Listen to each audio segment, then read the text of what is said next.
सभ्य education centre के daily current news के इस बेहद ही खास एपिसोड में आप सभी का स्वागत है। तो आज के इस एपिसोड में हम चर्चाएं करेंगे CAA अर्थात नागरिकता संशोधन अधिनियम। नागरिकता संशोधन अधिनियम के अंतर्गत में हम चर्चाएं करेंगे कि आखिर नागरिकता प्राप्त करने के लिए कौन कौन से दस्तावेज को चाहिए, उन पर हम चर्चाएं करेंगे इस एपिसोड में। तथा हम चर्चाएं करेंगे कि कौन कौन से देश के नागरिक नागरिकता प्राप्त करने के लिए आवेदन कर सकते हैं, उन पर हम चर्चाएं करेंगे। तथा नागरिकता संशोधन अधिनियम 2019 की ऐतिहासिक पृष्ठभूमि पर हम चर्चाएं करेंगे। तो चलिए इस एपिसोड की हम शुरुआत करते हैं। तो हमारा सबसे पहला जो टॉपिक्स है यानी नागरिकता संशोधन अधिनियम CAA 2019 के माध्यम से सभी पात्र लोग ऑनलाइन आवेदन कर सकते हैं। यानी नागरिकता संशोधन अधिनियम के जो नागरिकता प्राप्त करने के लिए ऑनलाइन आवेदन शुरू हो चुके हैं पूरे भारत में। तो इसी के साथ ही यानी पात्रता के दस्तावेज पेश करना अनिवार्य है। जो दस्तावेज चाहिए वो दस्तावेज आपके सामने निम्नलिखित हैं, जैसे संबंधित देश के दस्तावेज यानी जन्म प्रमाण पत्र आपको चाहिए। यानी जब ऑनलाइन आप आवेदन करेंगे तो उस समय आपको इन दस्तावेजों को जैसे अनिवार्य है यानी पेश करना अनिवार्य है, नहीं तो आपको नागरिकता नहीं मिल सकती है। जैसे पहला है जन्म प्रमाण पत्र यानी संबंधित देश के दस्तावेज, यानी जन्म प्रमाण पत्र आपका होना अनिवार्य है। किराएदारी रिकॉर्ड यानी जो भी आप किराए के रूम पर रहते हैं अगर, तो किराएदारी रिकॉर्ड को आपको पेश करना होगा।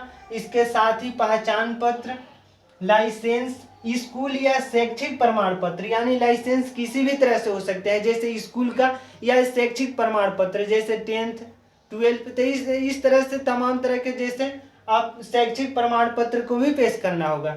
इसके साथ ही अगर पात्रता प्रमाण पत्र जैसे व्यक्ति हिंदू है, सिख है, बौद्ध है, जैन है, पारसी, ईसाई समुदाय से संबंधित यानी मुसलमानों के लिए इसमें किसी भी प्रकार का प्रावधान नहीं किया गया है।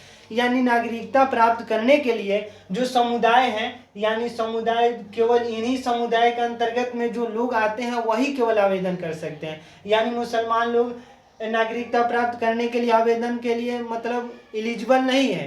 तो इस तरह से जो एलिजिबल लोग हैं यानी जो समुदाय है, हिंदू है, सिख है, बौद्ध है, जैन, पारसी, ईसाई समुदाय के संबंधित यानी इन्हीं समुदाय से आप संबंध रखते हैं तब आप नागरिकता प्राप्त कर सकते हैं। यानी अगर आप इन समुदाय से अलग आपका समुदाय है तो निश्चित तौर पर आप नागरिकता नहीं प्राप्त कर सकते हैं। जैसे भारतीय दस्तावेज यानी यहाँ संबंधित देश के दस्तावेज चाहिए। यानी अगर आप दूसरे देश में रह रहे हैं, जैसे अफगानिस्तान में रह रहे हैं, तो अफगानिस्तान का आपका जन्म प्रमाण पत्र चाहिए, किराएदारी रिकॉर्ड, तो इस तरह से चाहिए। यानी भारतीय दस्तावेज की जब हम बातें करते हैं कि भारतीय दस्तावेज कौन कौन से चाहिए, तो पासपोर्ट, वीजा चाहिए, जनगणना पर्ची चाहिए, पैन कार्ड चाहिए, बिजली बिल चाहिए, बीमा पॉलिसी की प्रतिलिपि यानी बीमा अगर कोई कराया है आपने तो उसका प्रतिलिपि चाहिए। तो इस तरह से उसका पात्रता होगा। यानी एक उच्चाधिकार प्राप्त समिति द्वारा इन आवेदन की जांच की जाएगी। यानी जो भी आप आवेदन देंगे यानी जो ऑनलाइन आवेदन के माध्यम से आप नागरिकता प्राप्त करेंगे उनकी एक जांच की जाएगी और वह जांच की समिति होगी एक उच्चाधिकार यानी उच्च अधिकार की जो समिति होगी इन सभी आवेदनों की जांच करेगी। इसके साथ ही जब हम आगे बढ़ते हैं यानी नागरिकता संशोधन अधिनियम CAA 2019 यानी CAA नागरिकता अधिनियम 1955 में संशोधन करना है। यानी 1955 में यह संशोधन करने के लिए नियम बनाए गए थे।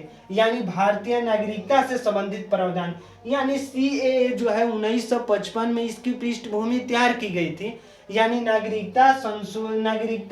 भारतीय नागरिकता से संबंधित प्रावधान यानी जो भारतीय नागरिकता से संबंधित प्रावधान जो बनाए गए थे 1955 में ही बना दिए चुके थे।